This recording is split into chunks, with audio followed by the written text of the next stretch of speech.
आणि आता चंद्रपुरातून एक महत्त्वाची बातमी येते। चंद्रपूरमध्ये थरार पाहायला मिळाला आहे। न्यायालयासमोरच गोळीबाराची घटना घडली आहे। राजुरा न्यायालयासमोर गोळीबाराची ही घटना समोर आलेली आहे। 2 अज्ञात व्यक्ती गोळीबार करून पसार झाल्या। गोळीबारामध्ये विनोद जाधव या व्यक्तीचा मृत्यू झालाय। चंद्रपूरमधून ही धक्कादायक बातमी समोर येते आहे। अगदी न्यायालयाच्या समोरच हा गोळीबार झालेला आहे। राजुरा न्यायालयासमोर गोळीबाराची ही घटना घडली आहे। 2 अज्ञात व्यक्तींनी गोळीबार केला आणि ते पसार झाले।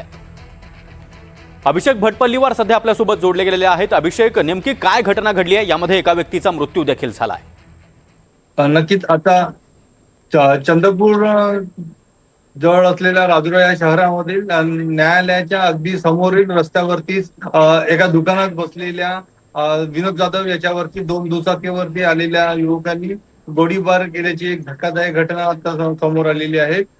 नेमकी ही घटना कशातून झाली आहे अजून अद्याप ते अस्पष्ट आहे, परंतु दोनही त्या आरोपींनी पोलिसांना शरण केल्याची माहिती आता सध्या समोर आलेली आहे। करण मेकलवार आणि दीपक बाविस्कर असं त्या दोनही आरोपीचे नाव आहे आणि दोनही जे आरोपी आहेत, एक 21 वर्षाचा आहे तर दुसरा 22 वर्षाचा युवक आहे।